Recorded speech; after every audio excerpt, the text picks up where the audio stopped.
When we hold on to our old beliefs, we're under the illusion that life can stay the same, which is impossible. That just doesn't happen.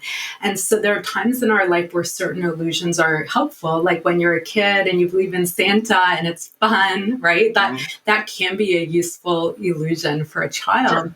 And then, if they get too old and they still have that illusion, it can be kind of embarrassing if their friends realize they still believe in Santa. Right. So there comes a time where it's not useful anymore. And what if we looked at all of our illusions or our beliefs in life that way, that we say, hey, is this valuable at this point in my life still? Because you really had the adult version of discovering Santa or the Tooth Fairy wasn't real. Right. In your experience. Yeah. And it's always, it seems to me that the really important stuff always, when you arrive there, it always has it's been around a long time. It's got a real childlike feel to it when you get there. It's great to have you on the podcast, Dan. Thanks for having me on, Robbie. Yeah, great to see you again. It's wonderful to be here. Yeah. So first, I want to say that I've known you for a number of years, and the thing that I really have observed and really admire is your amazing courage and care for people that has really driven you on this quest. And the whole theme we're exploring today about changing beliefs, that perseverance and care and compassion for people and passion for what you do is really what helped you bust through the challenges. And so I'm really excited to share that with people because I think a lot of people could use that kind of inspiration in their lives. Right. That's wonderful. Yeah.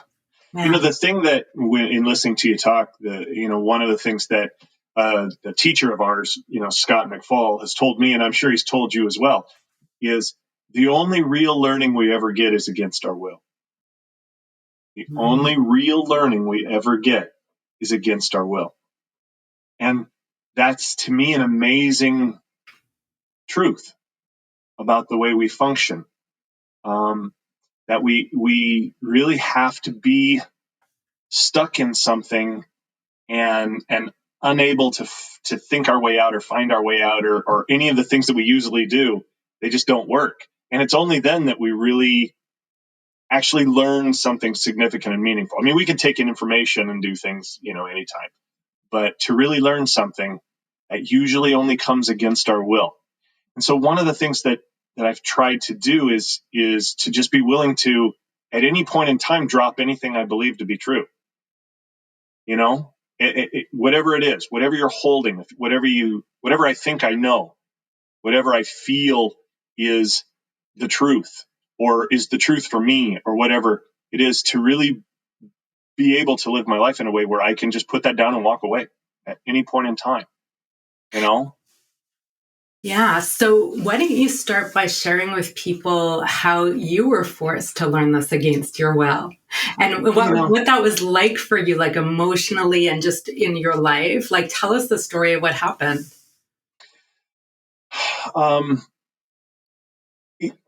So much of what we do and who we are is unconscious to us. We believe we have awareness of what we're doing. We believe we understand ourselves. We have a story, a narrative in our minds that explains us to us. And then we use it to explain us to the world. And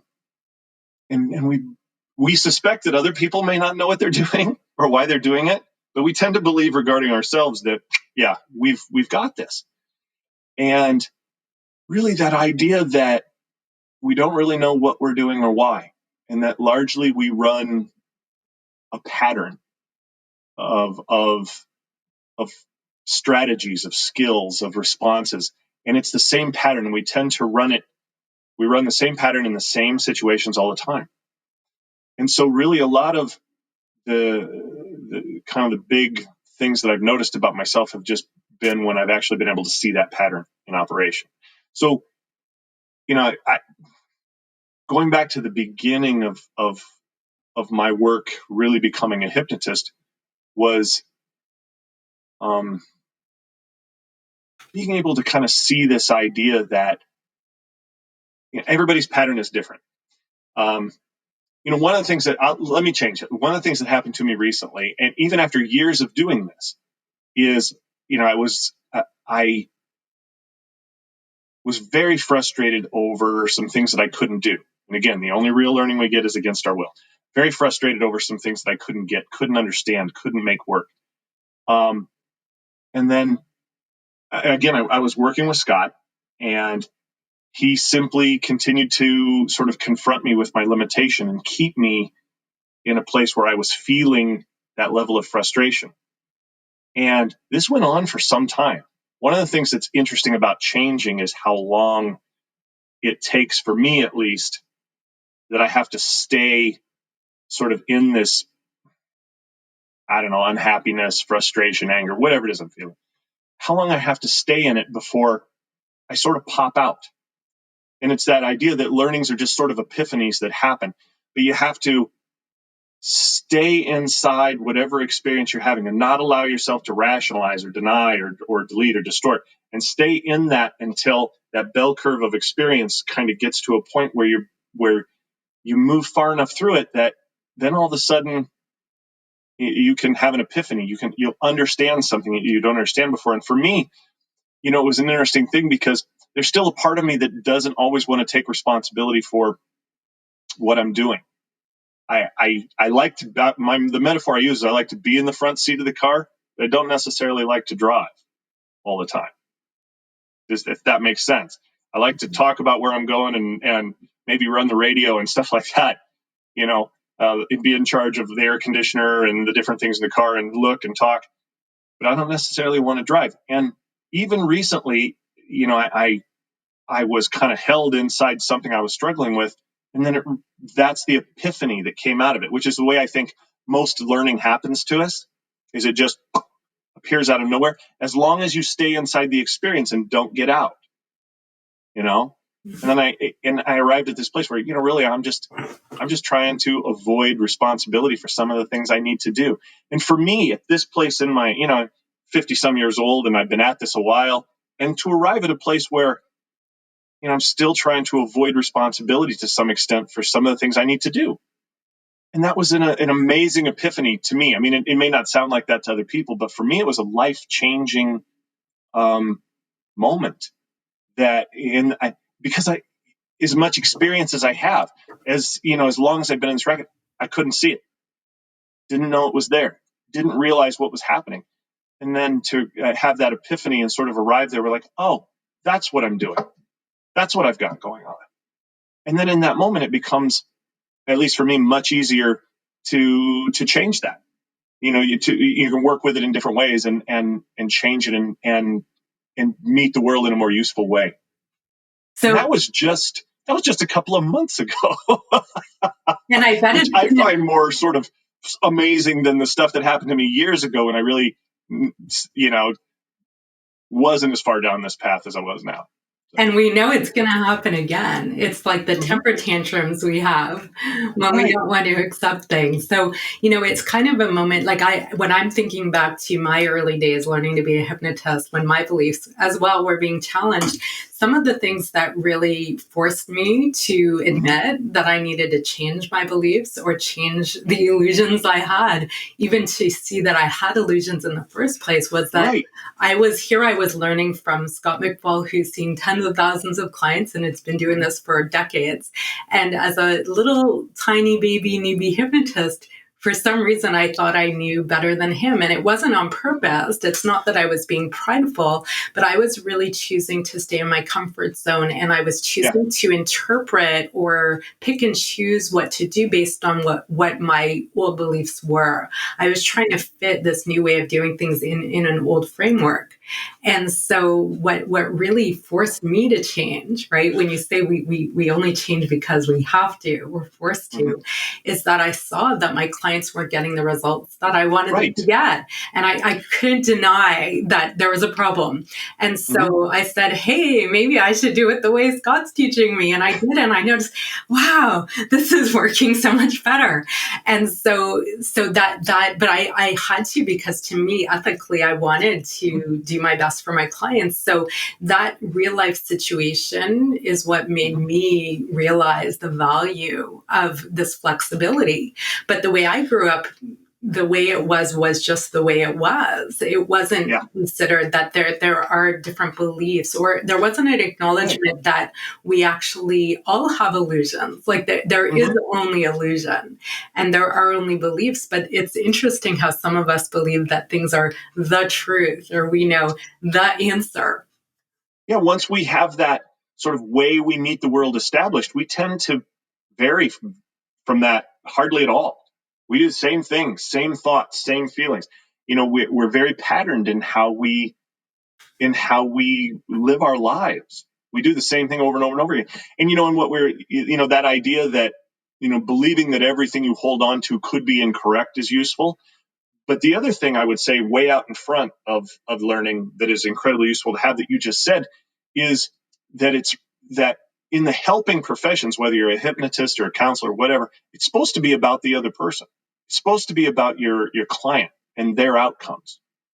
And you'll find that learning is a lot harder when you're focused on you.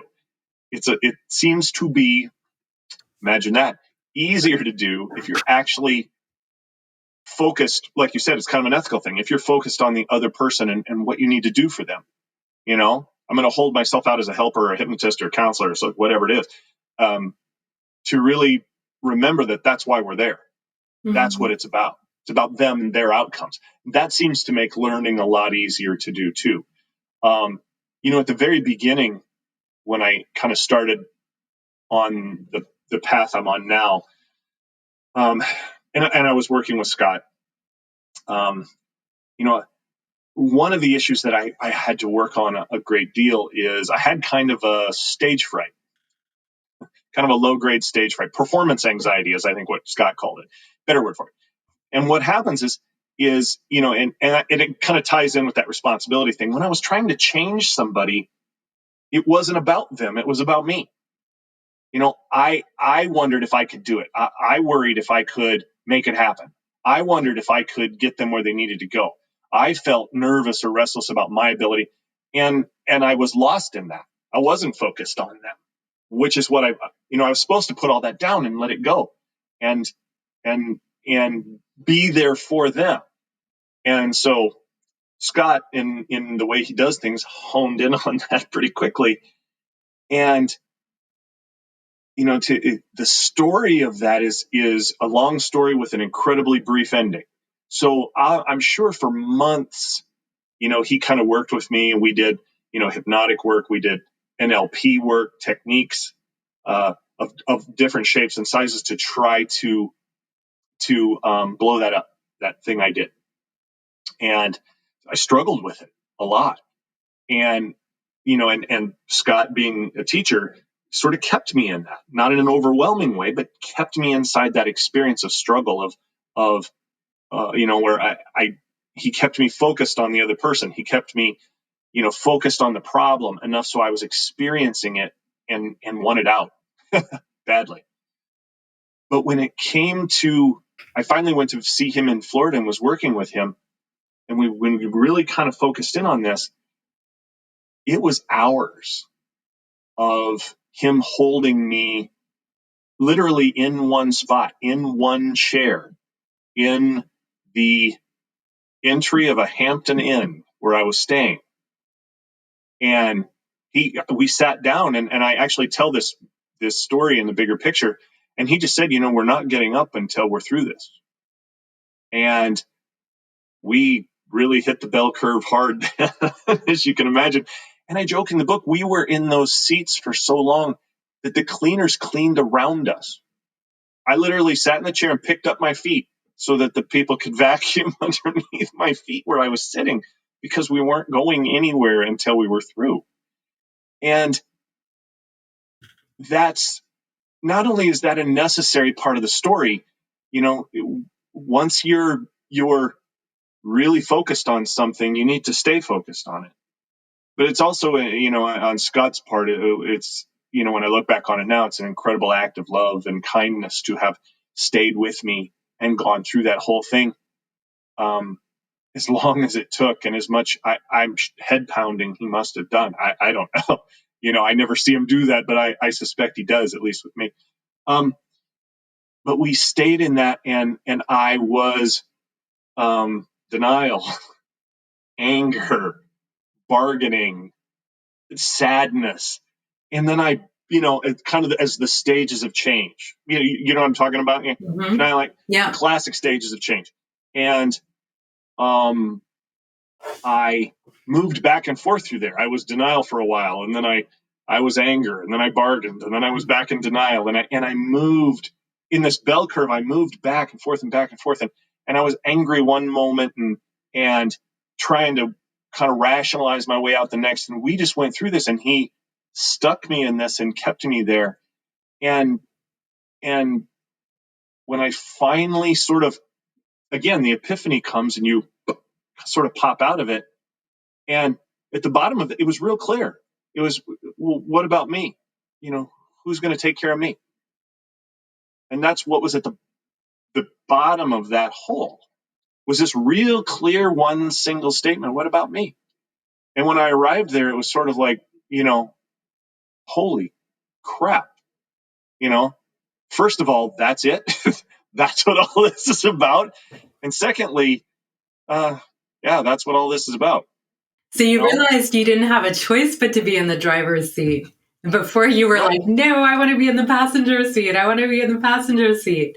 And well, for me, at least, it's amazing what I can learn and then compartmentalize it rather than generalize it to my whole life, which is probably another podcast altogether. Yeah. Because we can have these incredible epiphanies and moments of learning, but at least I managed to compartmentalize them to some narrow aspect or limited area in my life, rather than generalizing what I just learned across the board to everything, And I'm still kind of working on that piece of just being able to do that as a rule with whatever I learn. But going into that curve, going through those stages, bouncing around, being held in one spot, and then finally kind of arriving at this epiphany. And that's what it was I remember it vividly. Well, what about me? Who's going to take? And it was just that classic childlike sort of self-centeredness of wanting to get my needs met. Who's going to meet my needs? Who's going to take care of me? And that was such a huge issue, because you can imagine the impact an epiphany like that can have on the fact that if you would have asked me an hour before that, if I was focused on the other person, I would have told you I was. And again, even when you think you know what you're doing, there's a good chance you may not be entirely clear on what you have going on and why. So to me, it's even the things that I think I know, I have to sort of be ready to let go of, because there very well could be something else there, a learning that could change all of that again, And I really try very much to live my life in a way where I can always have that opportunity available when it comes. Mm-hmm. Yeah. So one of the things that Scott has often said to me is that I would be a really amazing lawyer. And he does not mean that as a compliment, right? That actually would be a compliment, but he means it in that I'm very excellent at, as are you, Dan. We have this in common, where we're both excellent at being able to defend what we used to believe. Mm-hmm. And through time and experience with this, one thing that I've learned is how I can much more easily now shift to choosing to be the lawyer for the side of the argument that's actually in my favor or in my interest. And one example I have of this is, like, for me, when I was a kid, I was a chubby kid. So my whole life, weight was, it was something I had to be aware of. And I managed to be reasonably fit as an adult and had times where I was a little chubby or a little thinner, but it stayed in a reasonable place. And then as I got older, I started to notice that the things I normally did to stay fit weren't quite enough. And at the beginning, I was being a lawyer for just letting it happen. Oh, I'm getting older. This is what happens. I would look around around at other women I knew, my age or older, and say, yeah, see, that person's experiencing that. And then I realized, hey, I need to decide how I want to, my fitness level and how I want to look and feel. And I hadn't even explored what was possible around that. And when I decided that I really wanted to stay fit and slim and have lots of energy and look great, all of a sudden I was willing to be the lawyer to defend that decision and to find a way to make it happen. Mm-hmm. And yeah. That's a magical thing. And so for people listening, most of us don't have a Scott to hold us in the lobby of the Hampton Inn for hours on end to make this change. Yeah. But to realize that, real life gives us this kind of feedback all the time. Nature gives us this kind of feedback all the time. And if we accept that everything is an illusion, then how can we choose the illusions that we embrace and that we defend? That's, if we're going to be a lawyer, to be a lawyer for success, a lawyer for how we want things to be, realistically, right? Like I knew I wasn't going to be, a Vogue model or something, but realistically, I had certain criteria of how I wanted things to be. And I figured, well, I'm going to go find a way to make this happen. And it required some experimenting and some perseverance. That's true. But that lawyer defending that new belief that it was possible really helped. And I knew a lot about this too, because I'd helped a ton of other people lose weight. We help a lot of people with hypnosis, with weight loss. But one of the things about learning hypnosis is that you start to appreciate that there is no truth. And I think for a lot of people, that's a scary thing. We want to believe there's a truth and there's, ground beneath our feet that way. And this is about getting comfortable with the fact that everything's illusion and we're making it all up. And so the useful thing is to make it up in a direction that's going to help us with our outcomes and help us be successful. Yes, absolutely. I completely agree. It's a similar metaphor that, that when I explain that to people, I talk about the fact that a lot of us think we have a self. We think there's a person in here. And that, we talked about that narrative a second ago that we use to kind of explain us to us. We have this story of our lives that we store in our head. But like you said, it's a story that we made up. Most of it, is constructed in some way, and some of it just isn't true, very likely. But we hang on to it and believe that it is. We carry it around. And that idea that at any point in time we want to put that story down, or some element of that story, or a particular experience, or a particular learning that we had, we can simply put it down and adopt a new one or build a new one.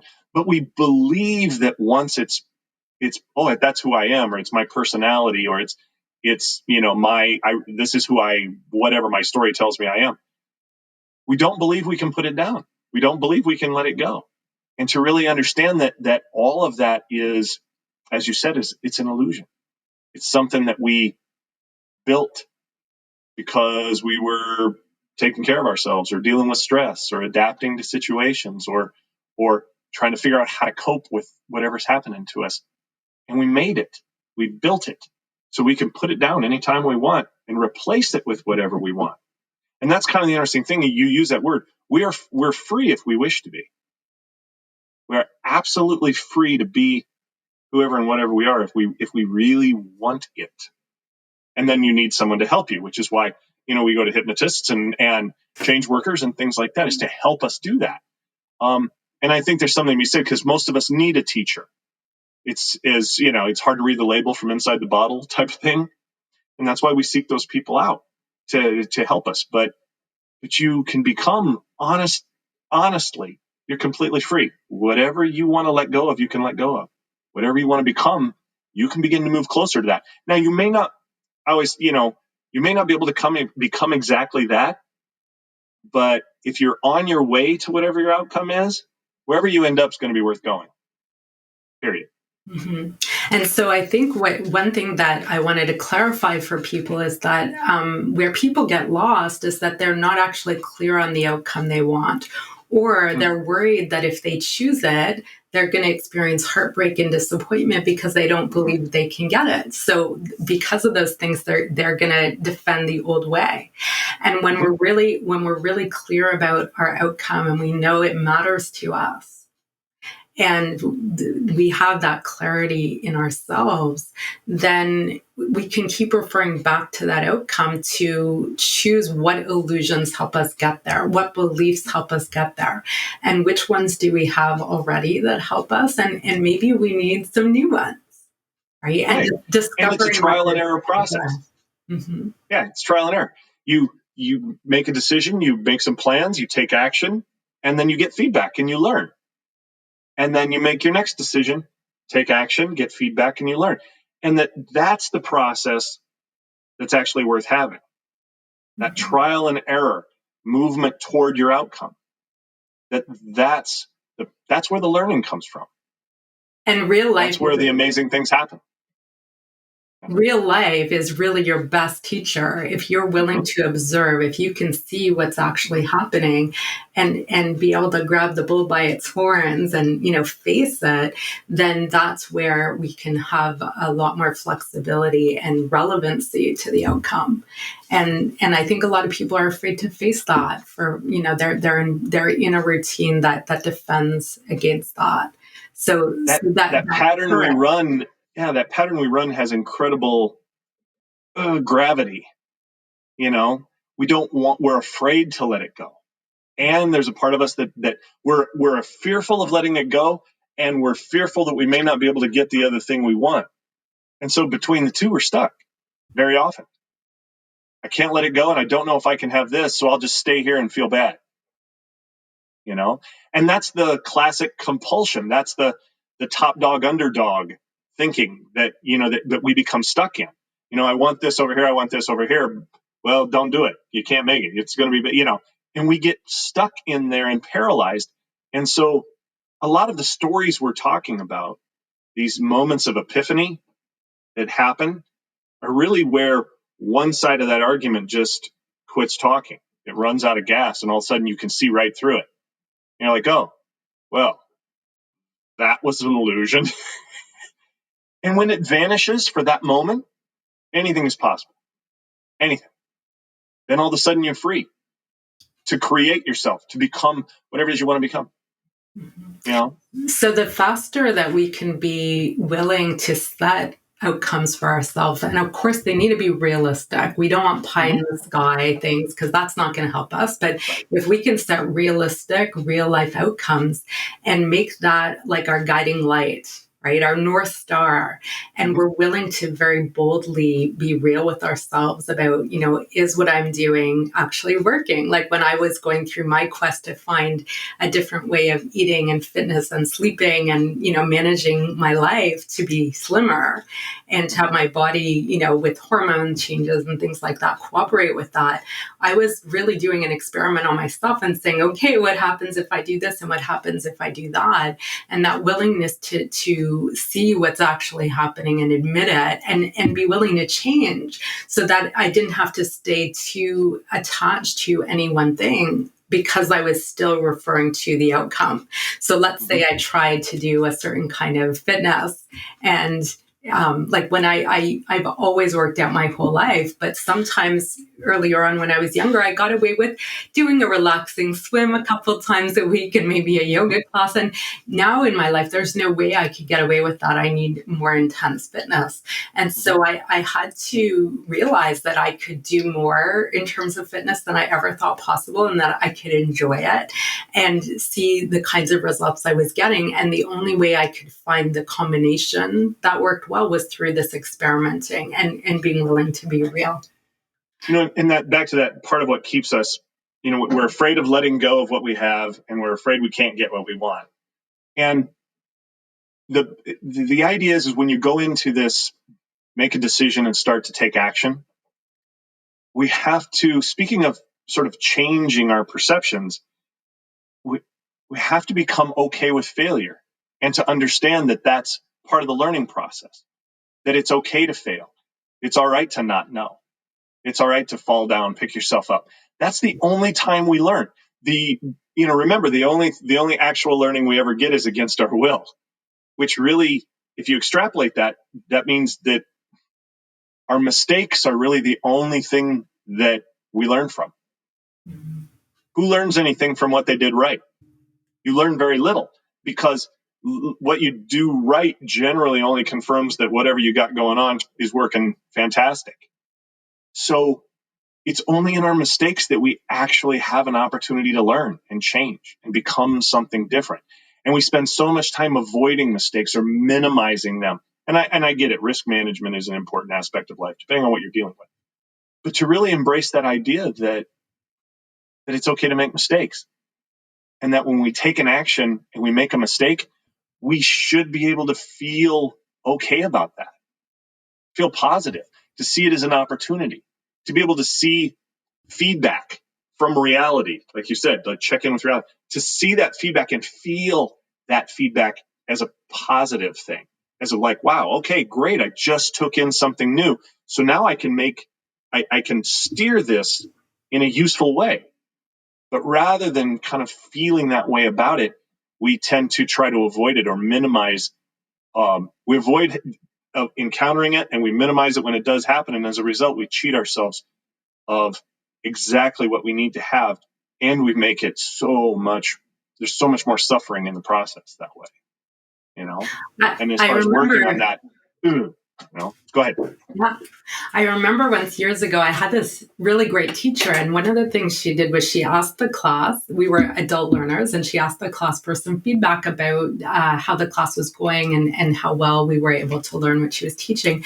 And some of the feedback was great, and some of it wasn't so great. And I remember at the end, she said, wow, thank you. You just gave me like $1 million worth of feedback. I really appreciate it. And at the time, I wasn't used to being okay with that kind of feedback. So I remember thinking like, wow, that's amazing that she looks at it that way. Mm-hmm. But that's a really useful belief where she, and I really get that now. I know for me, anytime I've had challenges or needed feedback or something didn't go well, often that's where I learn the most. Mm-hmm. And it's really having this sense of humor about yourself and knowing that that's true, because otherwise you become a lawyer for how it used to be. And it looks mm-hmm. really smart to be a lawyer. It does. Yeah. Makes you feel good, makes you feel safe and in control. But that's an incredible learning to have, to see someone who can take feedback in a useful, constructive, and positive way.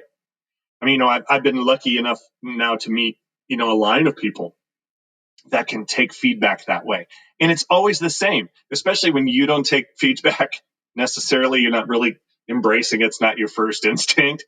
When you see someone who can do that, it's jarring.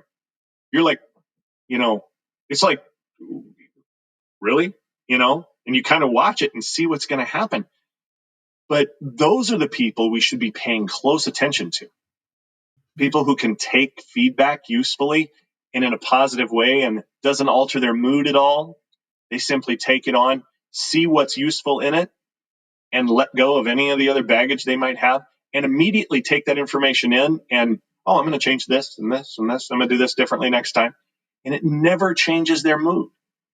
It never changes their mood. And you really want to pay close attention to those people because they have something. Yeah. And listen, realistically, sometimes it does change people's moods and they can still have this attitude about it, right? So even if that happens, most of us have moments where we get upset with ourselves or we feel crappy about what happened. But it's really the quick shifting to, hey, what can I learn from this? Mm-hmm. And the perspective and having a sense of humor about ourselves. Having a sense of humor. And there's a reason why pride is one of the 7 deadly sins. It looks like a good thing, but pride is what keeps us from taking feedback or learning or being willing to change our illusions to something more useful. And I know I've learned that one the hard way. And everybody has experiences in their life where they found out they were wrong about something. And it was incredibly useful to them. They found out they were wrong about maybe some understanding they had about themselves or the world or other people. And the world, reality came one day and forced it on them. And all of a sudden they're like, yeah, I was wrong about that. Mm-hmm. And that moment changes people's lives radically. At that point in time, they alter who they are. And everybody, I think, has a handful of these experiences inside them. And to really take a moment and think back, you know, when did you find out you were wrong and you were unable to kind of talk your way out of it? Yeah. Because that moment, to go back to that moment and see it in your head, take in that experience and figure out what it was like, and where when you moved through that whole bell curve, where you came to at the end, the mood you were in, the place you rested there, when you came to acceptance, you know, when you went through denial, anger, bargaining, depression, and anger, you came there to just hang out in that place, and you know, to even anchor that as a mood, and then bring it with you when you're in another situation where you have to learn, and to be able to have that anchor and take that mood where you took in this new thing, admitted you were wrong, took it in, and came out of the experience okay, take it someplace else with you. And, you know, when I think back to early on in my career, one of the big beliefs that I needed to change was I used to believe that I needed to prove to everybody that I was smart and competent and good at what I did and professional. And so that would really be my focus with clients, not realizing that all they care about is getting their results. They don't care about me at all. And if you had asked me at the time, I would say, of course I care about them and getting their results. But this subconscious belief was operating in the background because it was really how I was raised. It was the values and beliefs that I was eating and sleeping and breathing for most of my life. And so it really took a lot of real life experiences where I saw the results of that to realize, hey, this is not a useful belief or a useful illusion to have in my life. And then everything went so much better because, you know, the saying from Theodore Roosevelt, they don't care how much you know until they know how much you care. And I was trying to show them how much I know, right? And and the truth is, I did care. I would not be doing this as a profession if I didn't care. But the thing that was at the forefront for me, and it was really from fear, I couldn't care until I felt safe in myself. And so the fearful part of me was wanting to prove I was smart first, and then I could care about them. And I realized that I needed to shift that so that I could just simply care about them, and that me being smart was totally irrelevant to the whole thing. I agree. I've had the same kind of type of experience and had to have it for the same reasons, you know, and I've taken it in different pieces over time, and a lot. And when I look back at that, a lot of that is because I tend to compartmentalize learning when I get it, rather than generalizing it to the big picture, which is ironic considering I wrote something called The Big Picture. But to really be able to kind of apply it to my whole life, you know. But you know, that What About Me is just one example of that learning. That actually what I'm in this for is to deal with my own stuff. And then, even though if you would have asked me, I would have said I was here for other people. But to take that in and have that, incredibly important. Mm-hmm. Yeah, so you see that when fear is running, even if you don't realize it's running, it can really get in the way. And so almost being willing to look at that soft underbelly of what are we really afraid of? And could that be okay? Could we have the courage to show up in life the way that's useful anyway, even with that fear is really important. Yeah. And a lot of it is an act of courage. It really is. You know, in order to learn something, you have to want it. You know, if you're lucky, the learning kind of will fall out of the sky and land on you at times. That does happen. But you know, the first step to learning anything is to really to want it. You know, you have to be in a place where you decide for yourself what your outcome is. This is who I want to be, or what I want to be, or how I want to be in the world. And to be able to see that in your head and to make the decision that's what I want, that's where I'm going, and then begin to take those steps. And what you'll find is, if you have that outcome in mind, like you were saying earlier, how important that is, if you have that, you're going to get to the learning a lot easier and a lot quicker. At least that's been my experience, you know. And again, a lot of that has to do with seeking out a teacher, and there's other pieces to that, but it's important. And the idea of modeling, where one of the things that we do when we're helping people with hypnosis is we help them find models of other people who are already successful at what they want to be good at. So if somebody wants to lose weight, they want to find somebody who's already done it. And which is really what I did when I made this decision in my own life. I was looking to, hey, what attitudes and beliefs and behaviors do I need to have? And who has those already? And how can I choose those for myself? And they really were honestly different. And I was one of those people who, and I've seen lots and lots of clients like this who mostly in a way got away with mostly eating what I wanted and exercising as much as I was willing to for many years in my life. And when things start to catch up with you, sometimes people get really angry about that or resentful, or they think it's not fair. And so, which is not useful, right? So that would be the illusion or the belief that's unuseful. And so when we're faced with something like that, I think some good clues for people to look for is, are you feeling resentful? Are you feeling like it's not fair? And what if instead you said, hey, who out there is handling this type of situation beautifully? And how can I adopt their attitudes and values and beliefs and behaviors and be nice to myself while I do? The nice to yourself really matters, right? And to really see those people, to see that. And I mean, so much of that modeling process you're talking about is visual.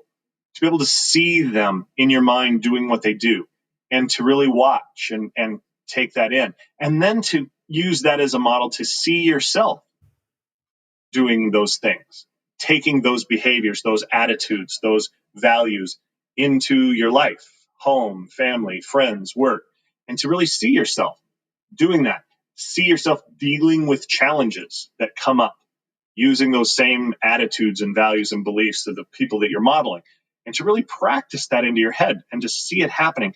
And because what we see in our minds is what becomes real for us. I mean, everybody kind of knows that from a common sense perspective. If something stews around in your head long enough, you keep watching it as a movie playing in your head, you're going to take yourself there. Whatever, good or bad, whatever it is, you're going to take yourself. So the same logic applies.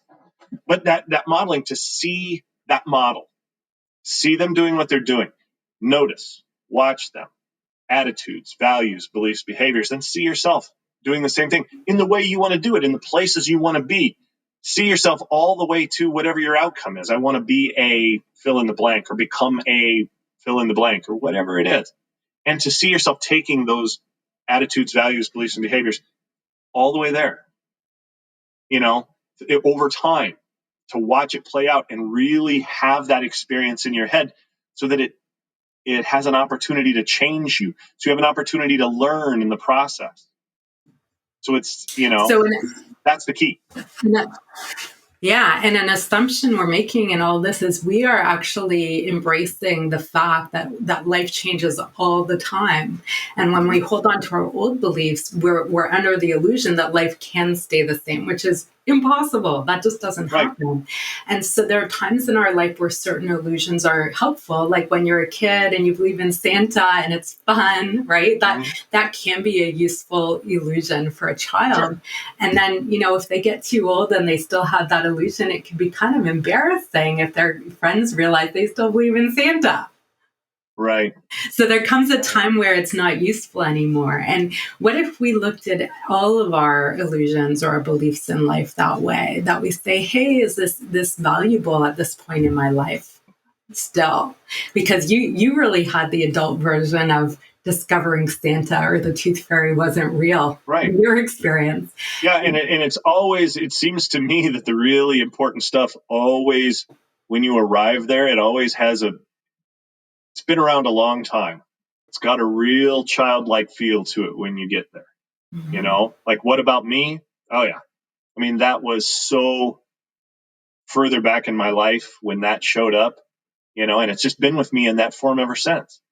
So it is kind of like Santa Claus, in a real sort of a childlike sense, which is fascinating to me as well. Yeah. And so if we start with one high level belief that's useful, it's that we want to stand back from life and see the big picture and embrace that our illusions do need to change.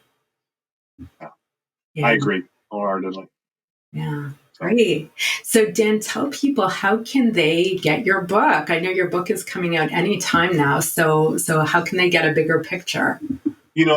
so my website is Sioux Falls Hypnosis. That's SIOUX fallshypnosis.com. You can certainly go to my website, and as soon as the book is available, it'll be available on Amazon and Barnes and Noble, and I'll have a link to it at that point in time. And I'm sure that when I do have a link, I'll make it available to folks like you and the other Master Hypnotist Society trainers and teachers, and they'll be able to post it on their website if they wish to. But the best way to initially find it is just to go to my website and seek it out that way. Great. All right. Well, thanks for being here, Dan. I think people learned a lot from your experience, and I'm sure many of them will want to learn more from your book or get in touch with you. And I know you do hypnosis training and you help clients as well. So, everybody get in touch with Dan and discover what else is possible for you. Love to meet anybody who wants to stop by the website. You can reach me by phone. My phone number's there. Great. All right. Well, thanks, Dan.